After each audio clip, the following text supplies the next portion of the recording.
Good morning, everyone. How's everybody doing this morning? Fantastic, fantastic.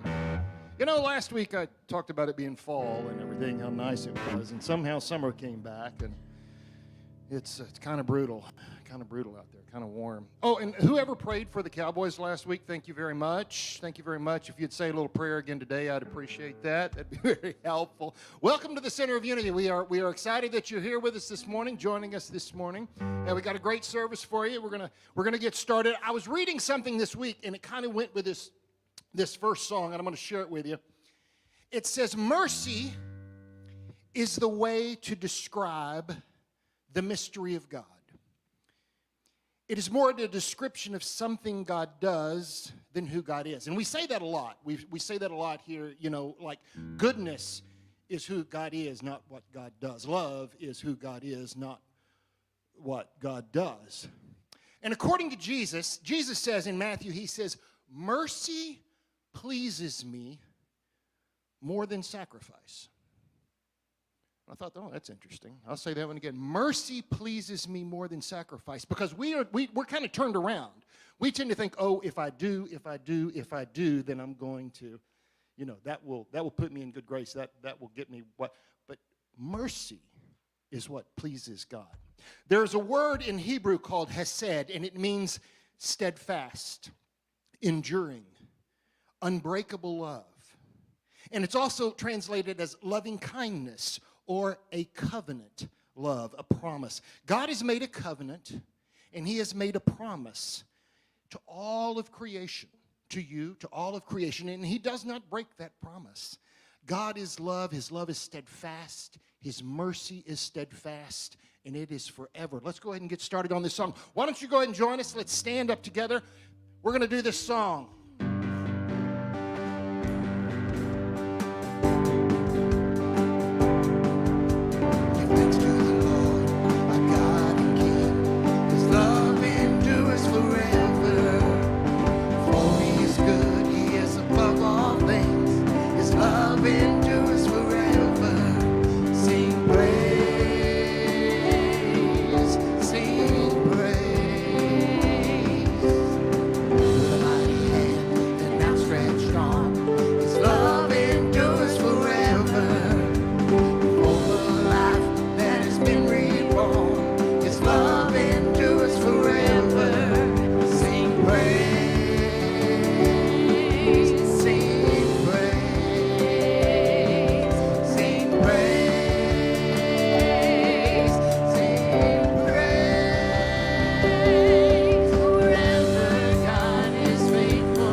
Sing praise.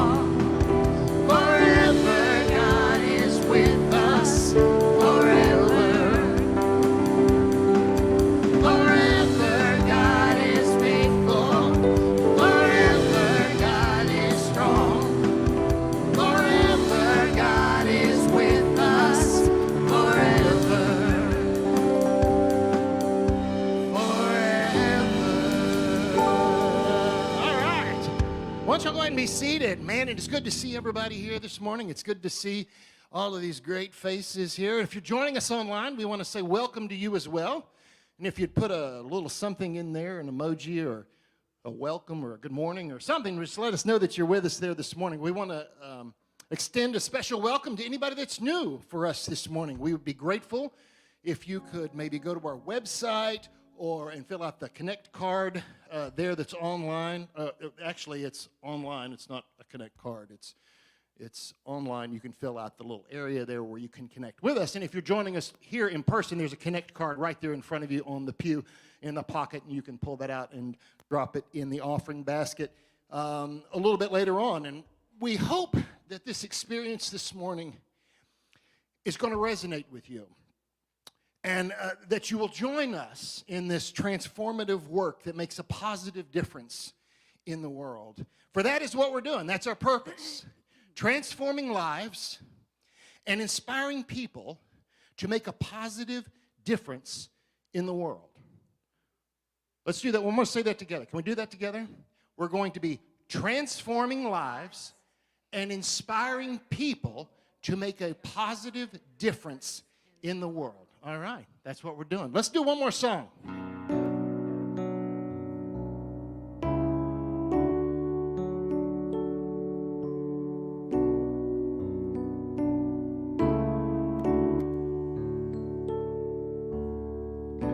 You call me out upon the waters, great unknown, where feet may fail. And there I find you in the mystery, in oceans deep, my faith will stand. And I will call upon your name and keep my eyes above the waves. When oceans rise, my soul will rest in your embrace, for I am yours and you are mine.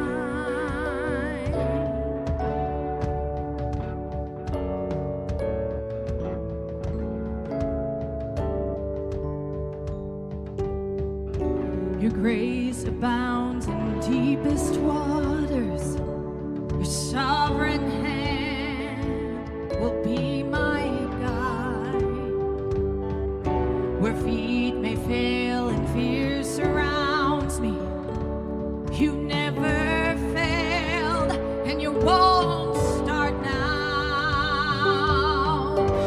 And I will call upon your name, keep my eyes above the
Good morning.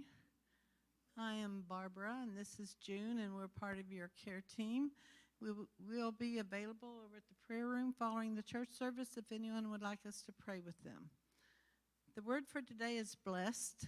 All things work together for good in my life. I am blessed. If someone asks me how I'm feeling, I may smile and simply respond, I am blessed. I may have bills to pay, maybe a few aches and pains, but I remain aware that I'm an expression of God. I know wherever I am, whatever I am doing, God can never be further away than my next thought.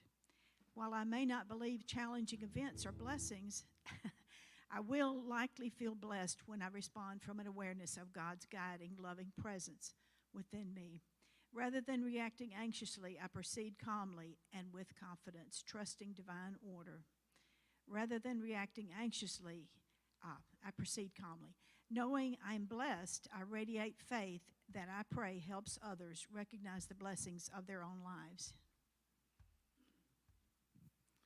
The Lord bless and keep you. The Lord make his face to shine upon you and be gracious to you. The Lord lift up his countenance upon you and give you peace. That's from Numbers chapter 6, verse 24 to 26.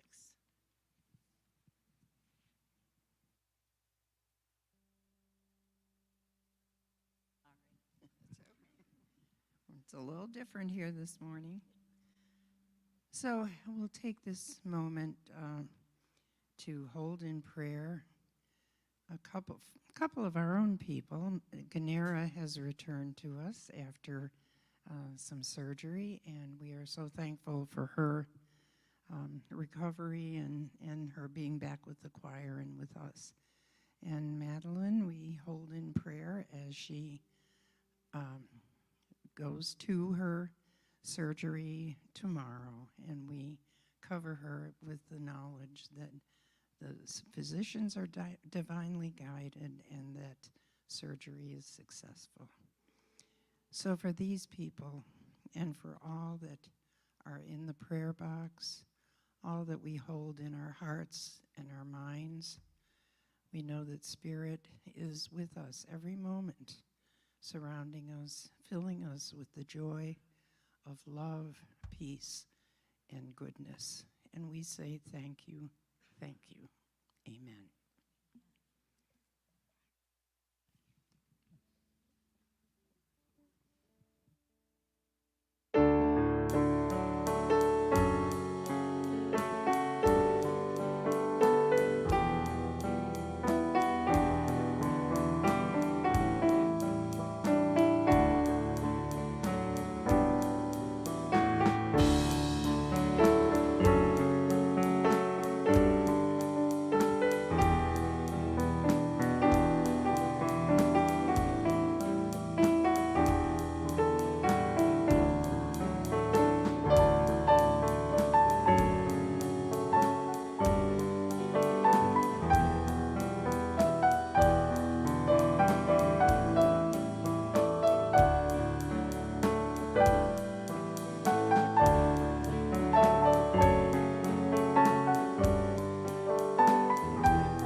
Good morning. You're seeing me from a little different perspective today. Normally when I'm filling in, you see me sitting over here at the piano, but I would like to talk to you today about shifting our perspectives. And those of you that are watching from home, please say hi or something. I would like to know that you were out there today. First of all, personal story. This last Tuesday, I went to purchase a wheelbarrow for a project that I'm working on at school. And a family had listed a rusty wheelbarrow on Facebook Marketplace, which was exactly what I was looking for. So I pulled up at the house, And the man and 3 like middle school age children are all out in the front driveway as I pulled up. So I walked up, take care of business, pay him for the wheelbarrow. And then he indicates wheelbarrow over there. So I walk over and I worked to maneuver the wheelbarrow with my cane. Wheelbarrow, 2 arms, man 1. And I worked to get the wheelbarrow down the driveway, across the street, and to my car. And then I see my car and I realize I really had not thought this through well. So then, cane, 1 arm, metal wheelbarrow, lifting it, getting it into the back seat of my sedan. And so this took going from side to side, moving car seats up, rolling down windows. Not easy, but I persevered and I got it in there. And this entire time, the man and his 3 children were watching me from their driveway. And I felt very uncomfortable, struggling, and I wondered why they were not offering to help me. I felt very uncomfortable. I felt very other. And personally, when I feel other, I go inside and I start thinking, what did I do wrong? Is something wrong with me? Did I offend them? I must have done something wrong. So getting into my car, I had to take a moment and remind myself that this probably wasn't about me. Things are different in the world today. People think differently. This man seemed like a perfectly nice man. I believe that perhaps it just never occurred to him to help the man with the cane. I don't know. But I silently sent them a prayer of protection and I pulled away. And at that moment, my plans for today's talk immediately changed. And I'm going to give you a warning right now that the subject matter born from that encounter is one that a lot of us tend to avoid because it can make us uncomfortable.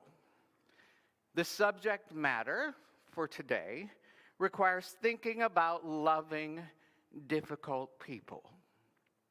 Jesus taught us that we should love everyone in our lives, including those who are hostile, dangerous, or difficult. It's difficult for us because it requires sacrifice. We are commanded to sacrifice our own desires and preferences in order to love others. It requires unconditional love. We are called to love others unconditionally and generously, just as we would love ourselves. And it requires that we see each other as equal. We're all made in the image of God, and we all have similar needs and desires and limitations. And it requires remembering that God loves us undeservedly. And we are called to love others with the same undeserved love that God has shown us. Now, it should come as no surprise to any of us that the United States, for the most part, is considered to be a religious country. With a population of over 330 million people, over 185 million people identify themselves as religious.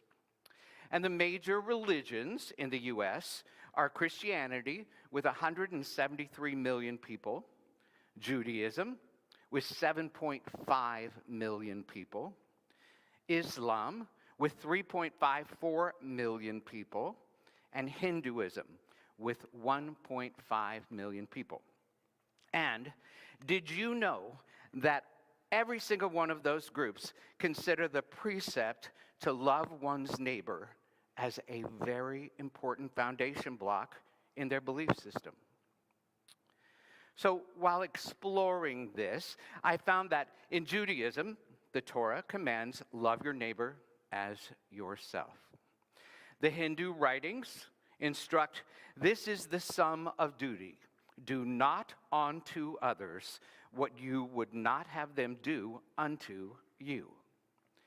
And the Muslims learn from the Quran, serve Allah and do good to parents, kinsfolk, orphans, those in need, near neighbors, neighbors who are strangers, the companion by your side, and the wayfarer that you meet.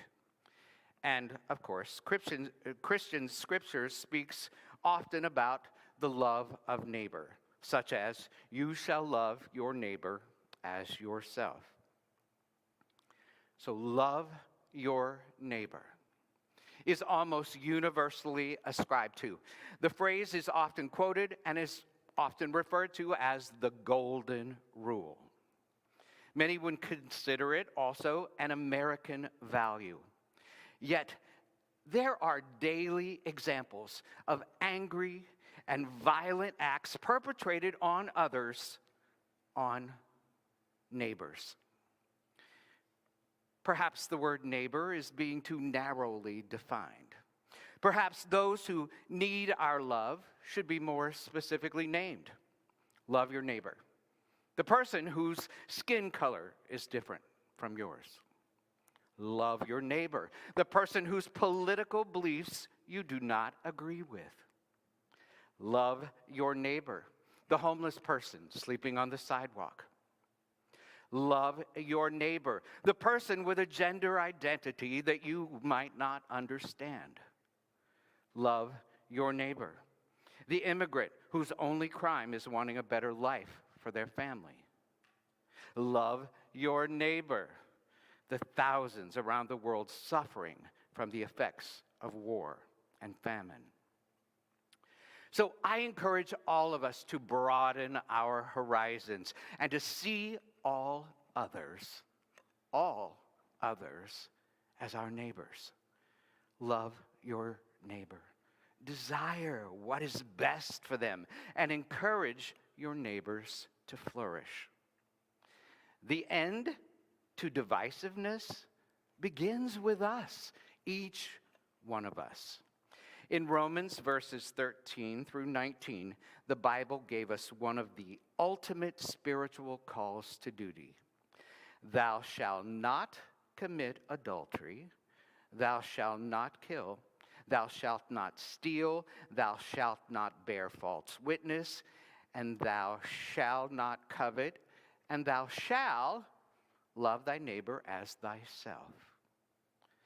But believe me, the Old Testament was not the first place that the golden rule was ever appeared. Every ethical tradition has it in some form or another. The oldest known cultures on earth each have a version of the golden rule. And it's found in the histories of ancient Babylon, ancient Egypt, and ancient China. So if you want to lead a truly spiritual life, practicing this law is the bedrock foundation for a spiritual life. Scholars and philosophers call the golden rule the ethic of reciprocity. Essentially, it asks us to empathize with other people, to put ourselves in their shoes, to think of our neighbor with consideration and with love. Even more profoundly, it asks us to include every other person as our neighbor and not to think of anyone as an other, someone to be avoided or shunned or demonized. Thou shalt love thy neighbor as thyself. So where does this divine law fit in our modern day lives? It's a challenging question. It's challenging. It's hard. There's no doubt about it. But before answering the question, even to ourselves, we need to understand what it means to love oneself. Love thy neighbor as you would thyself. So I believe that we love ourselves unconditionally when we allow ourselves the experience of meaning and purpose in who we are and what we do, which requires getting to be held accountable for who we are and what we do. So, as we zoom in on ourselves, it seems to me that we love ourselves when we hold ourselves accountable in grace for who we are and what we do. To love others as ourselves, we love unconditionally, and we say yes to life just as it is. Loving others as ourselves is neither a compromise, nor does it require that we or anyone else be perfect. When we love others as ourselves, we say yes to who we are and who they are. We are getting to be unconditionally accountable for the good that we and they do, not from a place of anger, not from a place of hate or justice, but from a place of love. Way too often, we create labels of our experiences to justify and empower what we do to others and how we treat others. And way too many people call it justice or self-protection. Too many people use hate and anger to hold others accountable. But we do not need to hate to empower our actions. This concept is not new. It's not new in any way, shape, or form. In Leviticus, we are called upon to treat the stranger, the foreigner, and refugee as ourselves. In Ezekiel, the real sin of Sodom wasn't about sexuality, but rather hospitality. In Exodus, there is a flat-out commandment to not oppress the perceived other, that stranger, the foreigner, or the refugee. And Job, while listing how he had been faithful to God's commandments, described how his door was always open to that stranger, that foreigner, or refugee. In Matthew, Jesus described those who would inherit the kingdom. I was hungry, and you gave me food. I was thirsty, and you gave me drink. I was a stranger, and you took me in. I was naked, and you clothed me. I was sick, and you visited me. I was in prison, and you came to me. And in Galatians, thou shalt love thy neighbor as thyself. And last, in Luke, chapter 10, verses 29 through 37, one of my favorite texts from the scriptures. And behold, a certain lawyer stood up and said, Master, what shall I do to inherit eternal life? What is written in the law?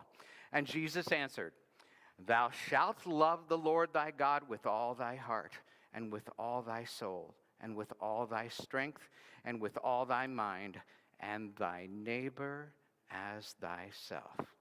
But the lawyer said to Jesus, And who is my neighbor? And Jesus answered with this parable. A man went down from Jerusalem to Jericho and fell among thieves, which stripped him of his raiment and wounded him and departed, leaving him half dead. And by chance there came down a certain priest that day, and when he saw the man, he passed by on the other side. And likewise, a Levite, when he was at the place, came and looked on the man and passed by on the other side. But a certain Samaritan, as he journeyed, came where he was, and when he saw him, he had compassion on him. And he went to him and bound up his wounds and sat him on his own beast and brought him to an inn and took care of him. Then Jesus asked, Which now of these, thinkest thou, was neighbor unto him that fell among the thieves? And the lawyer said, He that showed mercy on him. Then Jesus said unto him, Go and do likewise. We all live very busy lives. And our schedules can cause us to get lost in the little details. And that often forces us to lose the big picture of life and what we're called upon to do. So let's take a moment and make ourselves comfortable, prepare ourselves to meditate. Put aside anything that might distract you. Make yourselves comfortable where you are. Let's take a moment just to breathe in and exhale as we ground ourselves. Feel your body relax into your seat. I like to start meditation by just feeling the sensations that are happening in my body.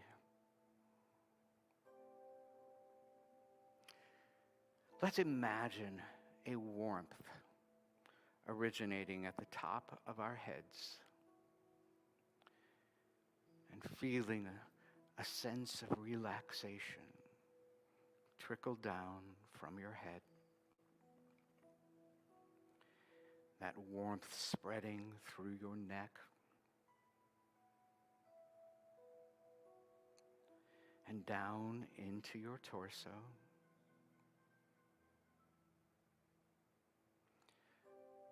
Feel it, your hips as they begin to relax. The warmth spreading down into your legs.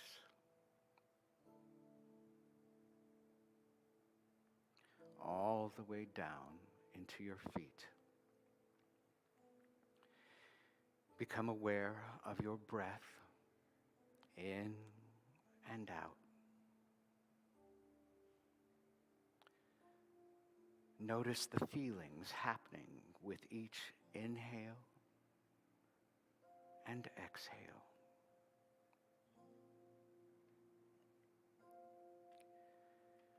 And now, I would like you to open your eyes and pick an object that's in your visual field. One small, tiny object. It doesn't matter what it is. I would like you to focus in on this one small thing in front of you.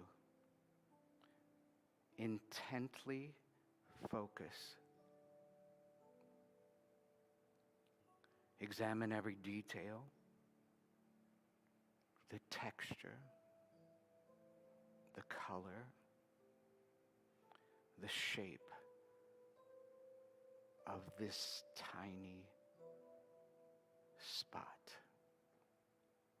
Bringing all of your visual perception to this one dot of awareness. Focus as hard as you can.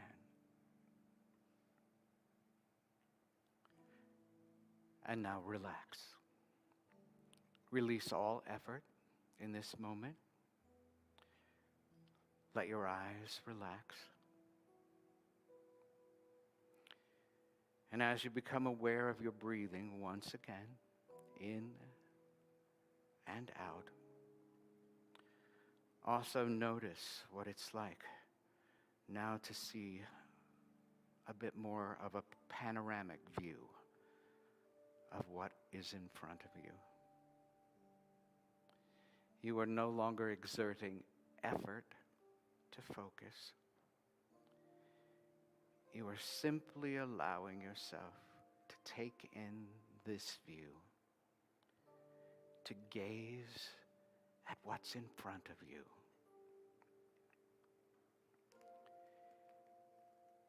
In a relaxed way, you can even imagine the edges of your awareness, a bigger view. And now begin to notice the sounds around you. Focus on the sounds that are close by. Acknowledge the music. You might notice the sound of your breath in and out. And now expand your hearing. Notice sounds in the room.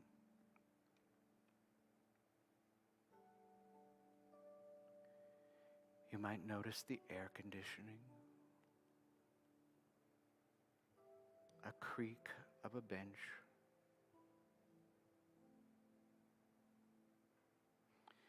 your eyes are relaxed and open. Your ears are relaxed and open. In and out, your breath is deep and relaxed. And as you hold this wide open gaze and you hear sounds, you might also notice that sensations are happening in your body as you breathe in and out.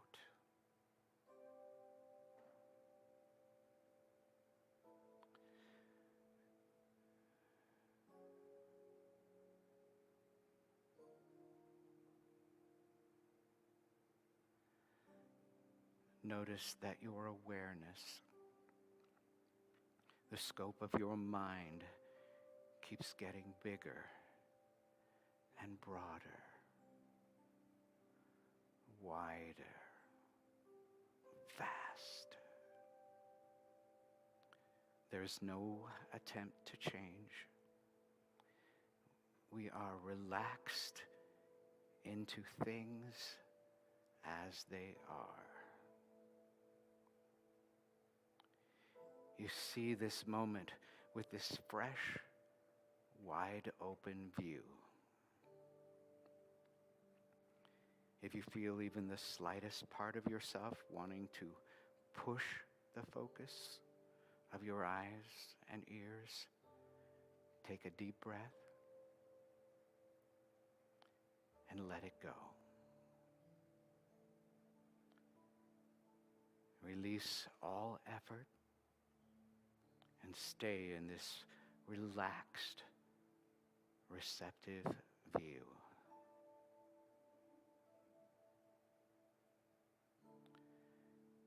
Begin to notice any differences between the way you ordinarily see life and the world, and the way you're seeing it in this moment.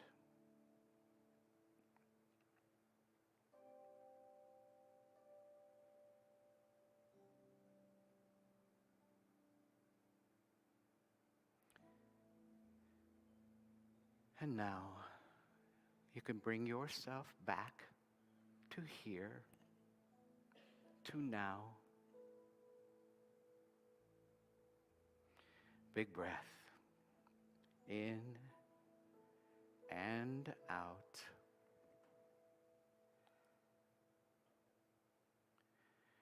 When we practice having perception, perspective, it opens us up to more opportunities. And when you consistently hold the bigger picture in your mind's eye, you see a broader view of your own timeline. Instead of seeing a straight line with a beginning and an end, try seeing it as cyclical, meaning that the moment where you believe your circle begins is also the moment that it ends. But because it's a circle, the moment it ends is also the moment that it begins again. There is no death, simply rebirth. Having the ability to zoom out is so important. It's not just about gaining perspective of how objectively good or bad a moment is, but rather it's one tiny blip in your entire life. This is my takeaway from my encounter with the non-neighborly man and his children. In actuality, while we are living our busy lives as busy people who often get lost in our zoomed-in perspective, truths are happening around us that we simply lose sight of.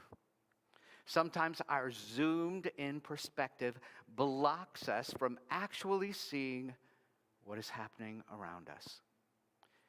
And from that blocked perspective, we can also so easily miss out on the truths of the people who are our neighbors around us.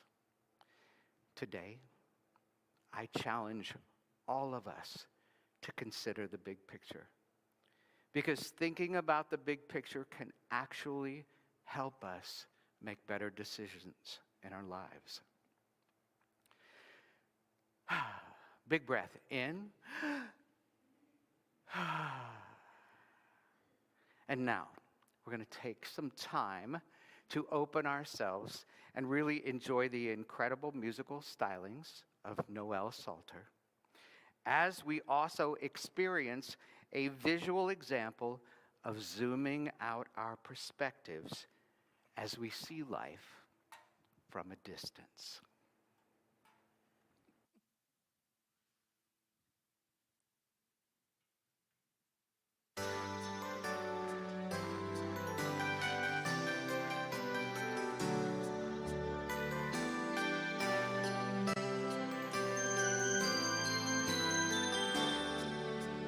From a distance, the world looks blue and green, and the snow-capped mountains white.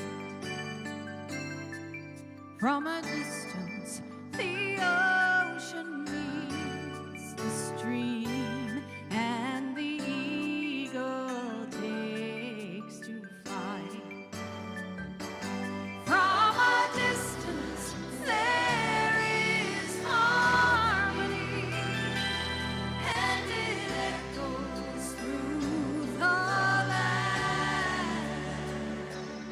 It's the voice of hope, it's the voice of peace, it's the voice of every man.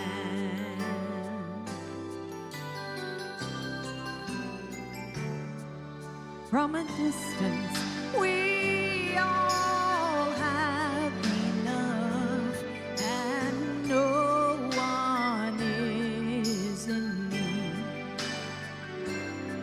And there are no guns, no bombs, and no disease, no hungry mouths to feed.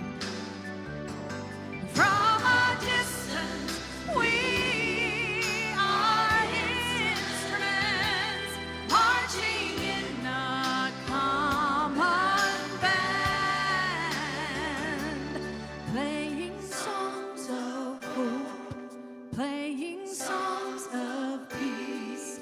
They're the song of every man.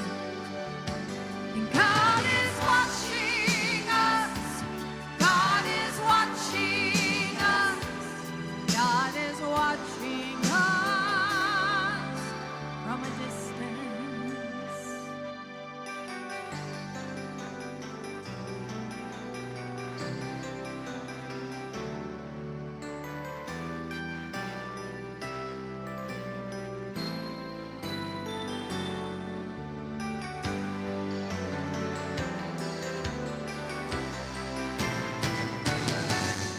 From a distance, you look like my friend, even though we are at war. From a distance, I just cannot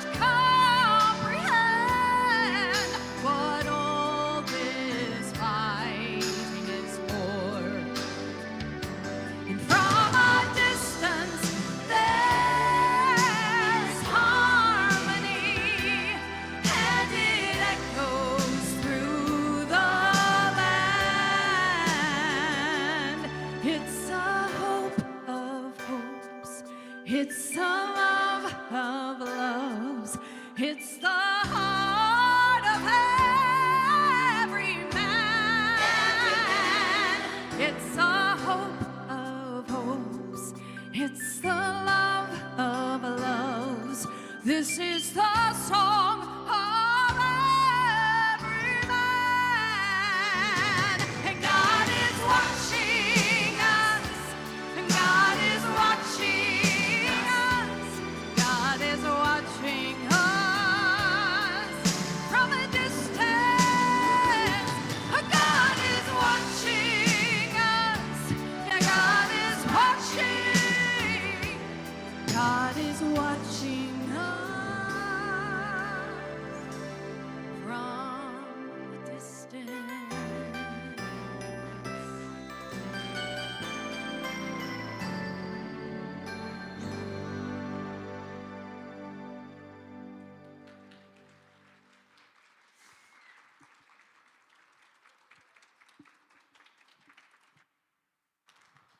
Beautiful as always, Noel. And Byron, what a wonderful talk you gave us. Much appreciated. Now is our opportunity to give to the church. So the ushers will ask you to come forward from the back forward. And if this is not your Sunday to give, come on up anyway and get an affirmation so that you can have something positive to start your week with. And now just join me in our prayer.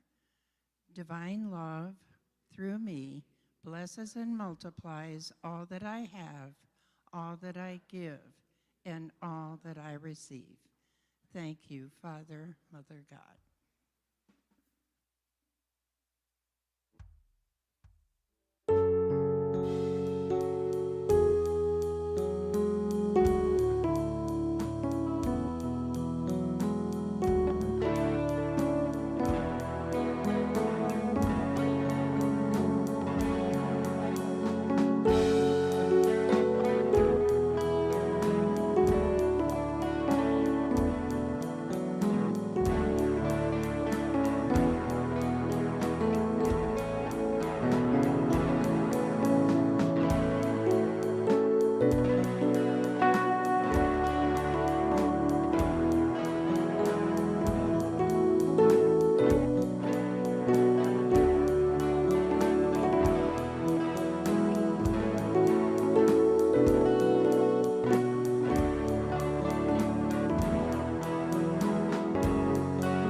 welcome to our new center update, a time in our service where we share with you things that are going on behind the scenes in our shift towards a more integral community.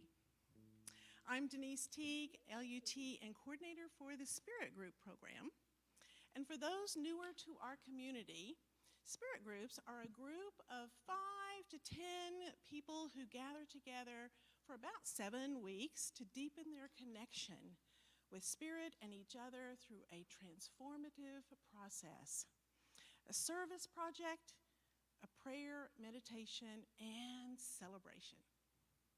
We have several groups that are forming beginning the first week of October, including a Wednesday afternoon Zoom group that will be exploring the Abundance Project, Reverend Linda's Sunday series, an in-person Thursday evening group studying the Unity Classic, How to Let God Help You by Myrtle Fillmore, 2 in-person groups on Saturday mornings, one of them at 9 o'clock a.m., and that is Integral Spiritual Gifts Program, and a group meeting at 10:30 that will be discussing Loving What Is by Byron Katie. Childcare is available for the 10:30 group. In addition, our ongoing hybrid adult Sunday school does a deeper dive of the Sunday message each week at 9:30 a.m. So that was a lot of info. But I'll be back in the back of the sanctuary to answer any of the questions along with our sign-up sheets and some of our Spirit Group hosts. You can also find out more information and sign up on our website, centerofunity.org. We are also offering community member orientation on Sunday, September 29th, right after church. If you are new to our community and would like to learn more about how we can support you in deepening your spiritual commitment and practice, as well as connecting with others, you are invited to join Reverend Linda for this 30-minute orientation. No need to sign up, just show up. This center update will also feature our monthly volunteer appreciation this month for June Brookshire. June Brookshire is a longtime member of our church and has served in numerous volunteer capacities, including care team, youth ed, choir, the board, and various committees and other volunteer activities as the need arises. She is a great supporter of the work of Center of Unity and truly shines her light to brighten the path of others.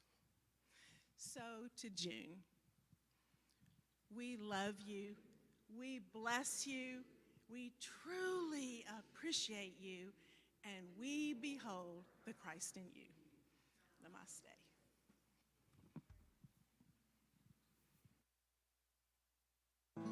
Here's what's coming up at Center of Unity. Consider joining the choir. They rehearse each Sunday at 8:30 a.m. in the choir room. Everyone is welcome and no tryout is required. For more info, contact Ganera Burgess. Join the Courage Group for lunch at Old West Cafe in Bedford on Sunday, September 15th, right after service. Come join Reverend Linda to learn more about Center of Unity and how to deepen your spiritual journey with our beloved community by saying yes to joining us as a community member. Spirit groups are forming and we want you to be a part of it. We have groups that meet in person and online. There are 5 spirit groups to choose from, so visit the COU website or app to sign up, or sign up at the Info Center. Want to discuss today's message in more detail? Then join us in person or online next Sunday at 9:30 a.m. for Adult Sunday School, where there's always an interactive and lively discussion. The Zoom ID is on the screen, or you can access it from our website or the COU app. There are multiple ways you can make a donation to Center of Unity. You can drop your donation off at the church, mail it to our P.O. Box, visit our website, or use the COU or Venmo app.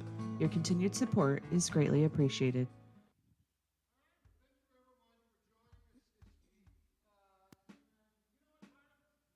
Fabulous job. Can y'all just give him a little more appreciation? It takes a lot of work to put this stuff together, you know? You don't just get up here and do it on Sunday morning like Linda does every Sunday, but it takes a lot of work. So thank you so much, Byron. That was inspiring and beautiful. Thank you so much. And I believe our kids are back there, so let's go ahead and sing them in. This little light of mine, I'm gonna let it shine. This little light of mine, I'm gonna let it shine.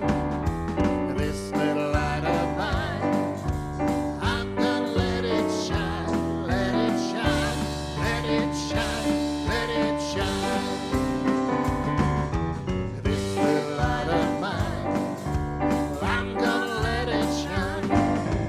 This little light of mine, I'm gonna let it shine. This little light of mine, I'm gonna let it shine. Let it shine, let it shine, let it shine. All right, everybody, good morning. We have a nice big group today, and they had a lot of interesting things going on in their classes. The 3 to kindergartners talked about rainbows of families, and then the other kids, peaceful cooperation, and then also about sticks and stones with our older ones. Are you going to share what you did?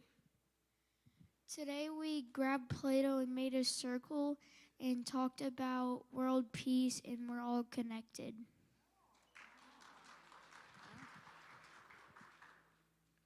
And we also drew this.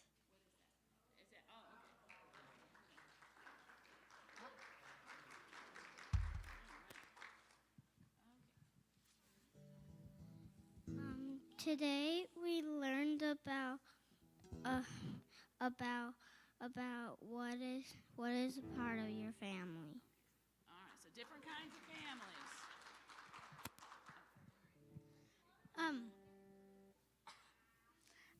Today we learned that spreading rumors is bad and that we shouldn't do it.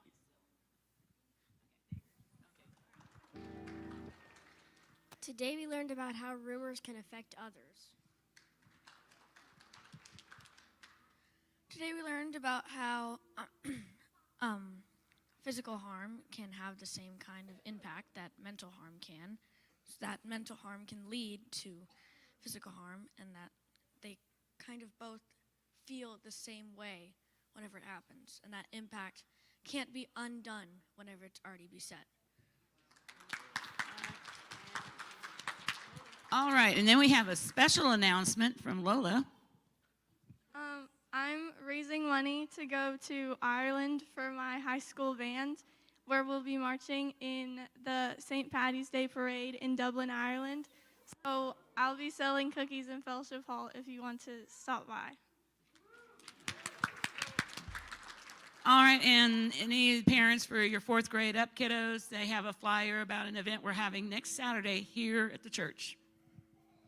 All right, so why don't we go ahead and let's stand up together. Let's join hands across the aisles here and let's do our peace song.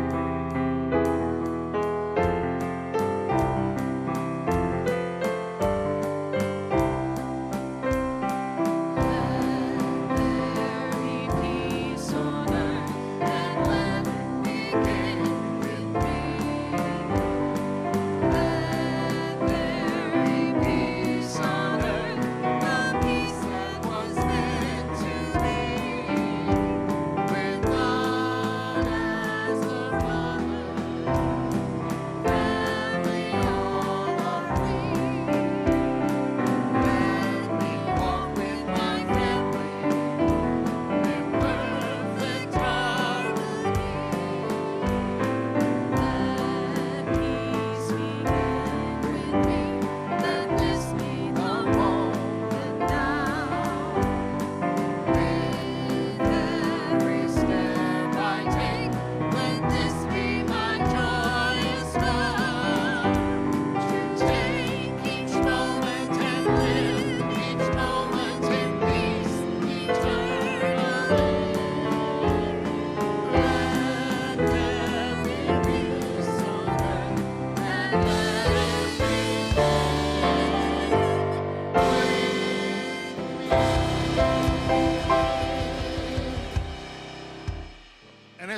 this week, let's remember our prayer for protection. We're going to do it as a call and response. Let's do it together. The light of God surrounds us. I am the light of God. The love of God enfolds us. I am the love of God. The power of God protects us. I am the power of God. The presence of God watches over us. I am the presence of Now all together, wherever we are, God is, and all is well. We'll see you next week, everybody.